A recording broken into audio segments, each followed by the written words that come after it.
judul khotbah itu ibadah yang sejati. Saya ikuti temanya dari Pak Nicholas ya, living sacrifice. Yang di rumah, halo, shalom. Jadi living sacrifice. Bahasa Indonesianya lebih ke arah ibadah yang sejati. Diambil dari Roma 12, ya betul Pak Nicholas. Living sacrifice, Roma 12 ayat 1 sampai 8. Lalu kita semua sama saya juga tanya, apa itu ibadah sejati? Apakah itu ibadah di tempat ini? Apa di rumah? Atau di mana saja? Dan bagaimana ibadah yang sejati? Apakah itu harus dengan puji-pujian tadi, terus pengumuman, baru firman, baru doa berkat? Oke, dan kita tanya ya sama Tuhan, apa dan bagaimana ibadah yang sejati itu? Kita baca Roma 12 ayat 1. Mari kita baca Roma 12 ayat 1, di situ sudah dicantumkan. Sama-sama dibaca ya, supaya saya tidak salah baca, saudara juga baca firman-Nya sama. 1, 2, 3. Karena itu, saudara-saudara, demi kemurahan Allah, aku menasihatkan kamu, supaya kamu mempersembahkan tubuhmu sebagai persembahan yang hidup, yang kudus, dan yang berkenan kepada Allah. Itu adalah ibadahmu yang sejati. Betul? Berikut, ulangi lagi. Berikut, menjadi manusia yang berkenan kepada Tuhan atau di hadapan Tuhan. Apa itu? Sekali lagi dibaca dan biarlah Roh Kudus tulis di hati kita seperti di firman-Nya. Aku akan menulis di hatimu tulisan-tulisan firman yang ditulis Paulus ini. Sekali lagi, 1, 2, 3. Karena itu saudara-saudara, demi kemurahan Allah, aku menasihatkan kamu supaya kamu mempersembahkan tubuhmu sebagai persembahan yang hidup, yang kudus, dan yang berkenan kepada Allah. Itu adalah ibadahmu yang sejati. Bukan soal tempatnya kebaktian di mana, onsite atau online. Bukan soal kita itu ibadahnya harus menurut liturgi khusus. Bukan. Tapi ditulis di situ, karena itu. Dasarnya apa? Karena itu. Saya waktu baca itu, Roh Kudus menunjukkan, karena itu. Karena apa? Karena apa? Paulus itu menulis di pasal 12 ayat 1. Itu tidak lepas dari ayat sebelumnya. Mari kita baca ayat sebelumnya. Roma 11 ayat 36. Karena sebab. Sering ya kalau kita belajar firman. Itu juga konteksnya. Apa sebabnya? Akibatnya. Dasarnya. Karena apa? Karena ditulis di ayat 36. Tapi saya mau baca ayat 33 sampai 36. Nanti sama-sama ayat 36. Roh Kudus terus pimpin dalam pembacaan firman supaya firman hidup ini jadi rema. Oh, alangkah dalamnya kekayaan hikmat dan pengetahuan Allah. Sungguh tak terselidiki keputusan-keputusannya. Sungguh tak terselami jalan-jalannya. Sebab siapa yang mengetahui pikiran Tuhan? Siapa yang pernah menjadi penasihatnya? Atau siapa yang pernah memberikan sesuatu kepadanya? Sehingga ia harus menggantikannya? Gak ada. Sebab, sama-sama 1, 2, 3. Sebab segala sesuatu adalah dari Dia, oleh Dia, dan kepada Dia, bagi Dialah kemuliaan sampai selama-lamanya. Sekali lagi ya. Sebab segala sesuatu dari Dia, oleh Dia, kepada Dia, bagi Dia kemuliaan sampai selamanya. Walaupun kita itu mau kasih sesuatu kepada Tuhan, itu dari Tuhan, bukan dari kita. Biar kita ini, bisa itu. Bukan kita. Itu Tuhan. Oleh Dia. Dan tujuannya, walaupun kita ini ya, kalau dikasih ucapan thank you, wah senang ya. Maka saya selalu ingat ya kalau orang-orang di sini itu 3 kata yang penting. Please, mesti ada please-nya, sopan. Thank you, sopan. Kalau orang Jepang saya berarti selalu begini. Tadi banyak berhubungan dengan salah satu orang Jepang yang dimuridkan. Selalu menunduk, thank you. Ya di sini juga thank you, please, sopan. Nah, semua itu dari Tuhan, melalui Tuhan, oleh Tuhan, ini jadi rema. Sehingga kalau saya mengadakan sesuatu, saya selalu ingat, kalau Tuhan make it happen, ya happen. Selalu begitu. LG pun gitu. Kadang-kadang gak bisa LG, bisa LG. Yang lalu semua bertanya, kapan ketemu, ini sudah lama gak ketemu, kapan ketemu. Ayo ketemu di park kalau gak bisa di rumah. Iya hujan terus. Ya, 2 minggu lalu kan hujan terus. Terus saya bilang, kalau Tuhan make it happen nanti hari Kamis terang, ya udah ayo kita ke park. Wih terang. Sehari sebelumnya bilang, Wiki terang, ayo besok jadi ke park. Itu luar biasa. Tuhan make it happen waktu di park. Itu Tuhan ingatkan satu ibu janda, seorang janda dari suaminya adalah pendeta Eka Dharma Putra. Ibu almarhum pendeta Eka Dharma Putra, kalau yang tahu itu dari GKI, mungkin gak ada yang tahu di sini. Pendeta terkenal. Tapi ibu ini berasal dari kota yang sama. Orangnya juga sederhana. Sudah umur 80 tahun. Tapi Tuhan ingatkan, undang ibu itu. Rumahnya jauh, MacArthur. Harus ke Castle Hill, Heritage Park. Waduh. Tapi Tuhan make it happen. Dia bisa datang. Dan waktu dia share kehidupannya, itu semua hening. Semua memperhatikan. Masuk saya sampai belum pernah ibadah di park sehening itu dan bisa terima firman. Firman yang bahas menuju rest in peace. Sebab dia memang sudah 80 tahun.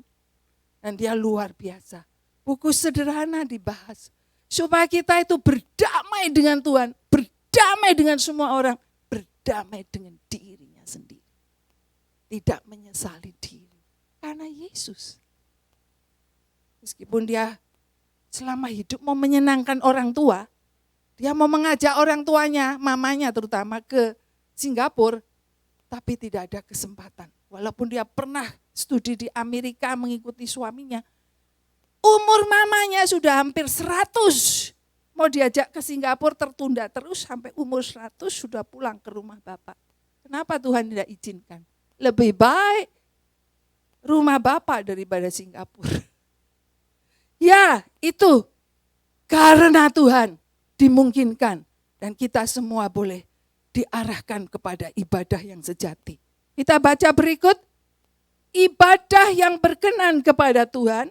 Mari ucapkan, ibadah yang berkenan kepada Tuhan adalah ibadah yang mempersembahkan hidup seluruhnya yang didasarkan oleh pengorbanan Kristus di kayu salib. Renungkan ayat ini. Betul apa enggak?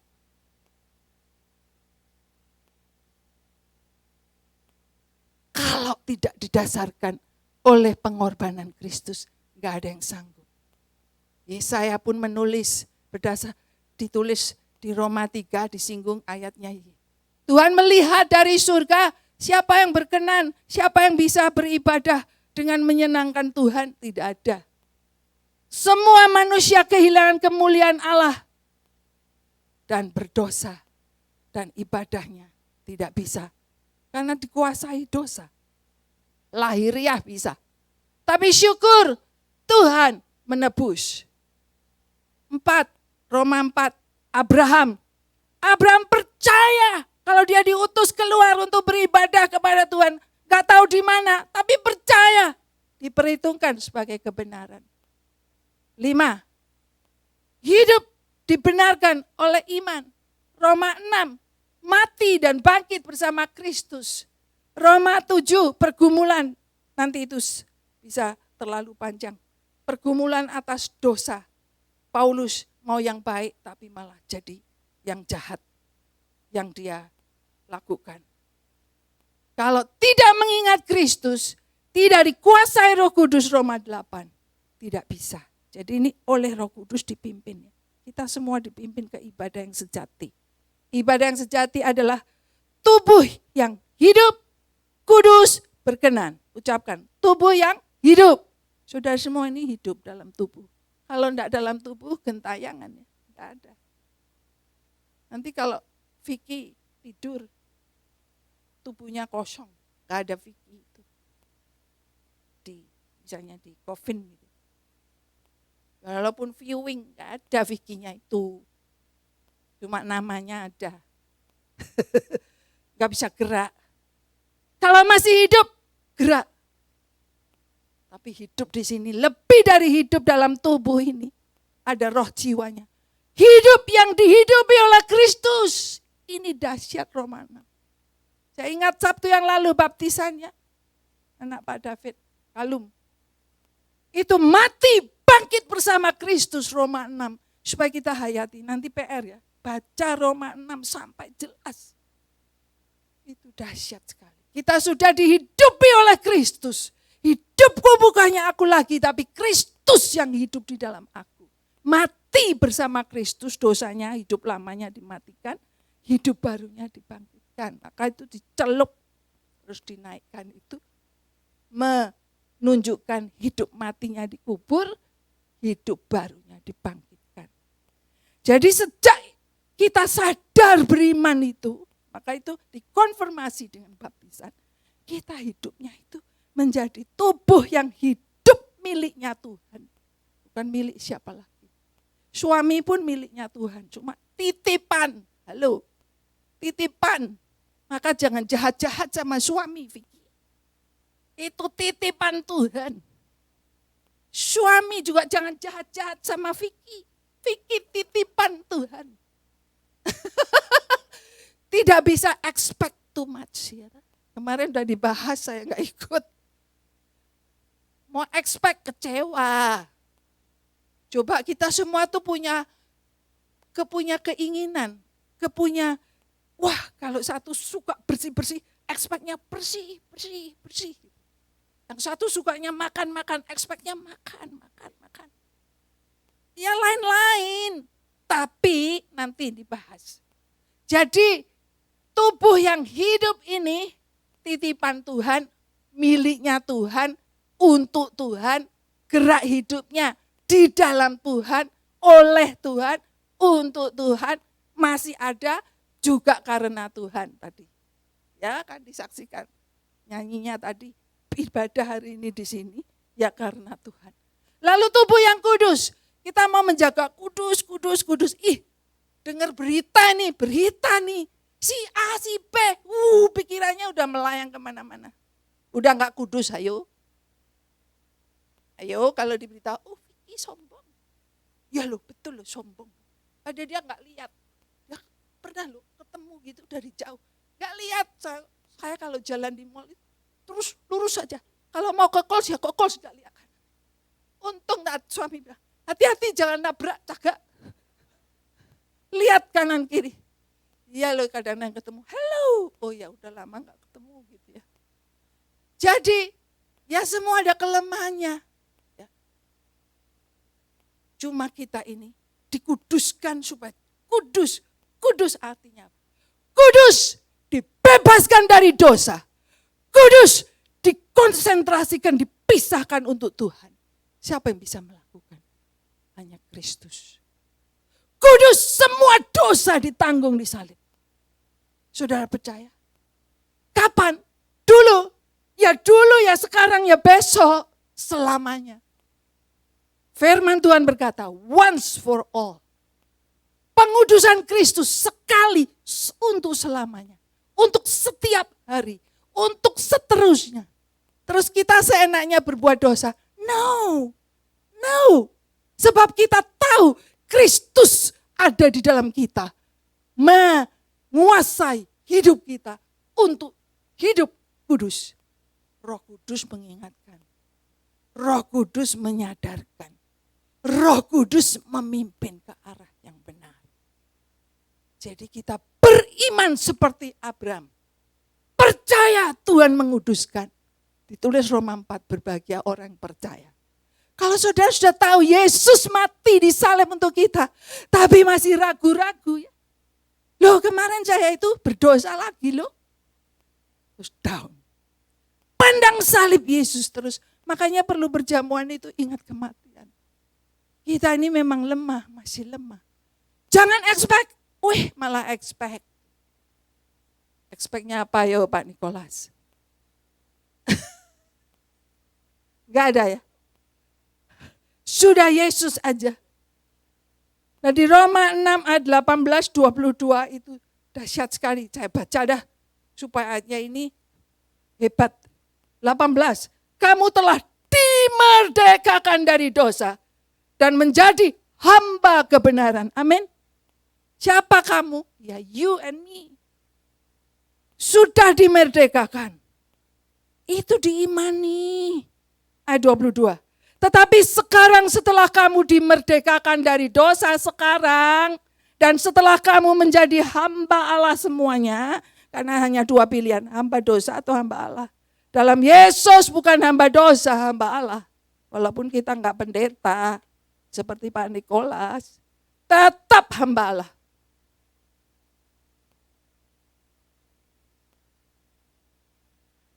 Kamu beroleh, ayat 22. Buah yang membawa kamu pada pengudusan. Dan sebagai kesudahnya adalah hidup yang kekal. Kalau kita diizinkan jatuh, terus kita sadar. Kita itu malah sadar bahwa kita ini gak ada apa-apanya. Hidupnya lemah, debu, uap.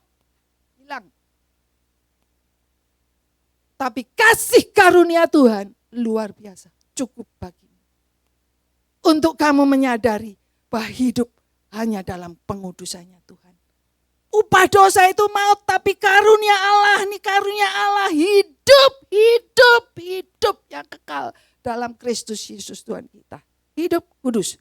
Yang ketiga, tubuh yang berkenan. Saudara mau berkenan yang bagaimana? Ibadah yang berkenan itu bagaimana? Ibadah seperti Hillsong atau ibadah seperti Katolik?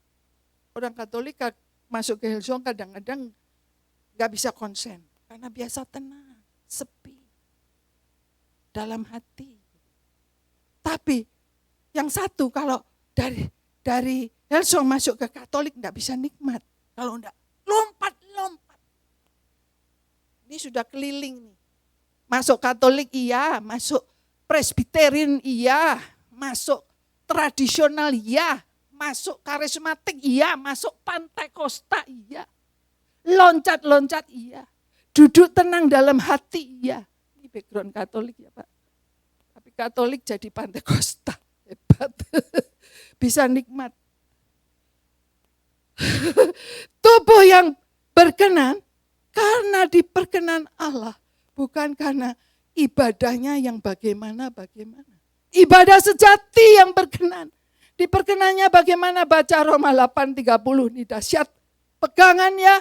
Roma 8:30, mari kita baca, tapi karena tidak tertulis, saya bacakan. Dan mereka yang ditentukan dari semula, mereka juga dipanggilnya. Mereka yang dipanggilnya, mereka juga dibenarkannya.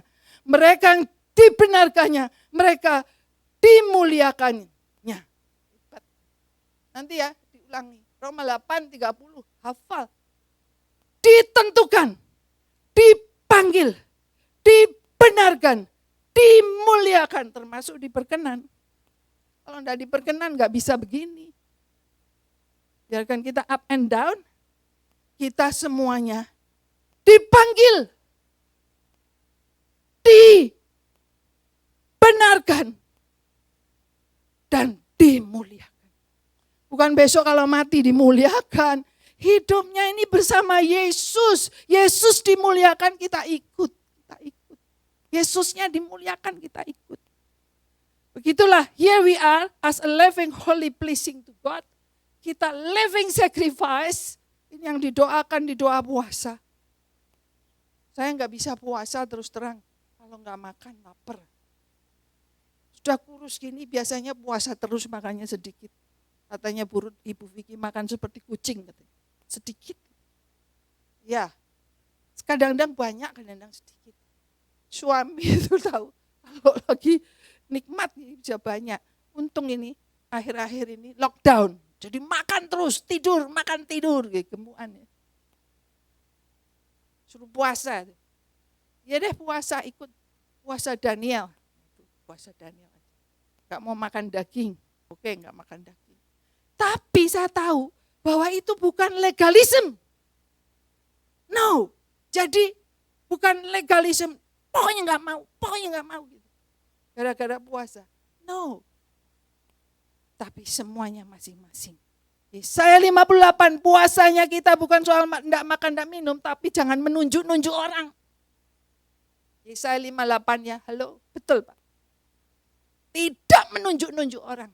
Menunjuk-nunjuk diri sendiri, bolehlah. Nah, jadi living sacrifice.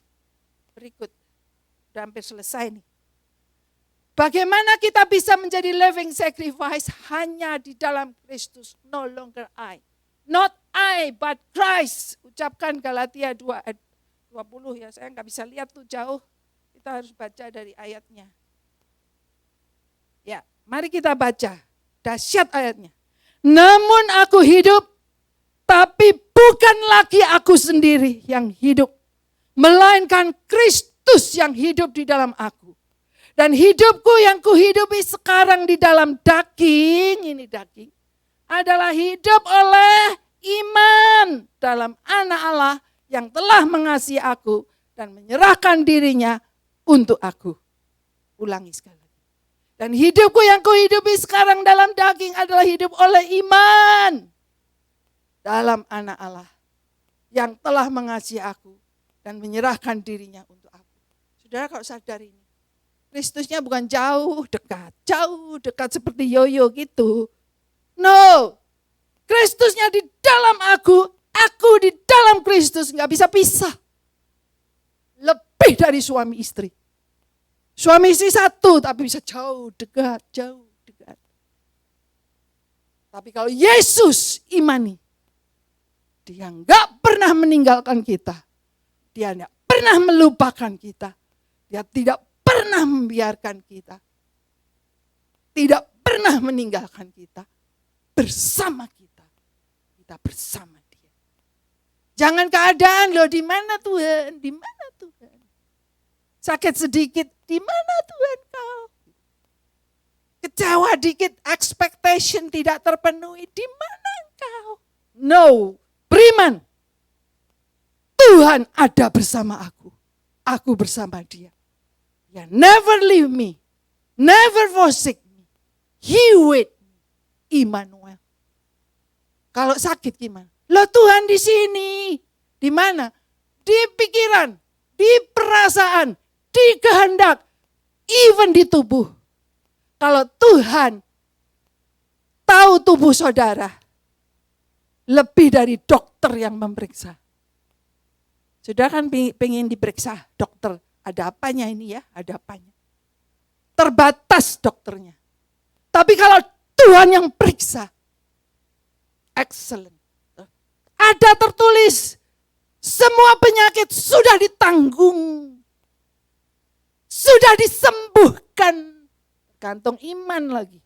Galatia 2 ayat 20. Jadi terapkan. Imani sekali lagi. Ayo berkata, sama-sama pasang pelang. Aku hidup, tapi bukan lagi aku sendiri yang hidup. Ucapkan. Tapi dengan keyakinan. 1, 2, 3. Namun aku hidup. Bukan aku lagi sendiri yang hidup. Melainkan Kristus hidup di mana? Di dalam aku. Yes and amin. Dalam aku. Gini loh saudara. Jangan seperti yoyo. Dekat jauh. No. Iman itu. Lalu persembahan yang hidup karena di dalam Kristus. Roma 12, 1-8. Ini dirumuskan ibadah yang sesungguhnya. Kita semua ini tubuh Kristus. Mempersembahkan persembahan yang hidup. Gak sendiri-sendiri. Ya keluarga-keluarga juga bersama-sama. Persembahan yang hidup, kudus dan berkenan. Kenapa itu? Berikut. Sesuai karunia masing-masing. Roma 12 ayat 3, 4, 5. Baca ya nanti di rumah, cek. Ini lebih baik dibaca Tuhan. Roma 12 ayat 1 sampai 8. Baca seluruhnya. Ayat 3. Ayat 2 dulu. Janganlah kamu menjadi serupa dengan dunia ini, sebab dalam Kristus, tapi berubahlah oleh pembaruan budimu, sehingga kamu dapat membedakan mana kehendak Allah, apa yang baik, berkenan pada Allah dan sempurna. Hebat. Iya, kan ada Yesus, ada Roh Kudus, bisa membedakan mana yang baik, mana yang tidak baik. Diizinkan Tuhan, kadang-kadang kita dibelokkan. Dulu ada hamba Tuhan bilang gini, saya tuh diajak ke sana loh yang sesat-sesat. Loh kok diizinkan Tuhan? Terus Tuhan yang jawab, supaya kamu belajar, supaya kamu tahu. Jadi kadang-kadang kita itu belok-belok gitu, tersesat, baru tahu. Itu sesat jalannya, ayo kembali ke jalan yang benar, kata Tuhan. Ya, terus berdasarkan kasih karunia yang dianugerah padaku, dia berkata pada setiap orang di antara kamu, jangan kamu memikirkan hal yang tinggi-tinggi daripada yang patut kamu pikirkan, tapi hendaklah kamu berpikir begitu rupa, sehingga kamu menguasai diri menurut ukuran iman yang dikaruniakan pada kamu masing-masing. Jadi ukuran imannya masing-masing, karunianya masing-masing. Terus ayat 4, sebab sama seperti pada satu tubuh, kita punya banyak anggota, tapi tidak semua anggota itu mempunyai tugas yang sama. Ya, agree kan? Tugasnya beda-beda. Di sini nih hebat. Ada tugas kabel, pasang kabel. Ada tugas komputer. Satu tubuh anggota banyak dan tugasnya masing-masing. Lihat tuh gambarnya. Ada yang mowing, ada yang keyboard, ada yang bawa baby. Apa aja di situ, komplit. Dan menghargai karunia yang berbeda, demikianlah kita mempunyai karunia yang berlain-lain, menurut kasih karunia yang dianugerahkan pada kita. Jadi kita itu, demikian juga kita walaupun banyak adalah satu tubuh di dalam Kristus, tapi kita masing adalah anggota seorang terhadap yang lain. Amin.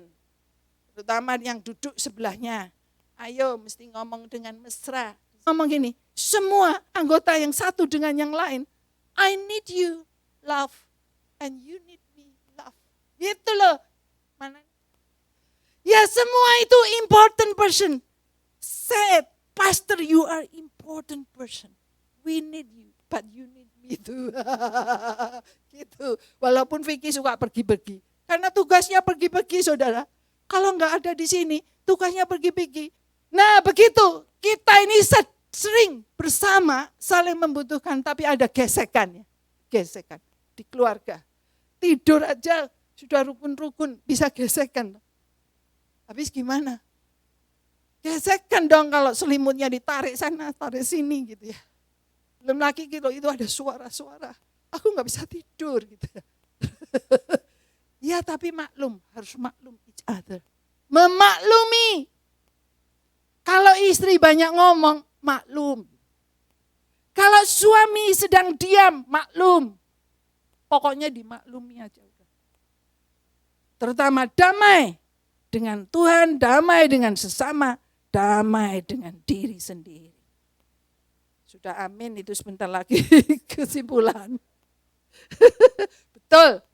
Dalam hidup sehari-hari ibadah sejati, memang seperti Pak Rubin Adi bilang, ayo kumpul ibadah. Saya ayo ibadah, nyanyi, doa, sama-sama satu keluarga. Itu dijalankan. Tapi hidup sehari-hari penting. Hidupku bukannya aku lagi, tapi Yesus di dalam aku. Kalau Yesus mau, itu bersih-bersih, ya bersih-bersih. Wih, rajin loh Tuhan Yesus. Di dalam dia itu, saya itu tidak kuat mowing. Dia masih kuat mowing. Jadi rumputnya enggak tinggi. Dia tahu kalau saya enggak suka rumput tinggi. Tapi udah diem aja, jangan ngomong. Jangan ngomel. Tapi sudah pohonnya suka dipotong. potong tuh, saya sukanya rapi. Tapi dia sudah potong, puji Tuhan. Potongnya begini. Vicky, diam aja. Untung-untung sudah dipotong. Daripada potong sendiri. Hebat loh, masih potong pohon. Tahu-tahu rumahnya ada pagernya. Lalu, hidupku bukannya aku lagi ingat semua dari Tuhan untuk Tuhan. Semua dari Tuhan untuk Tuhan. Ini tugasnya cuci baju, cuci piring, cuci semuanya. Tapi untuk Tuhan, dari Tuhan, untuk Tuhan, jangan ngomel. Yang sehari-hari itu ibadah yang sejati. Sehari-hari. Jadi percuma kalau kita ibadahnya, perayaannya hebat-hebat, tapi di rumahnya sepi-sepi.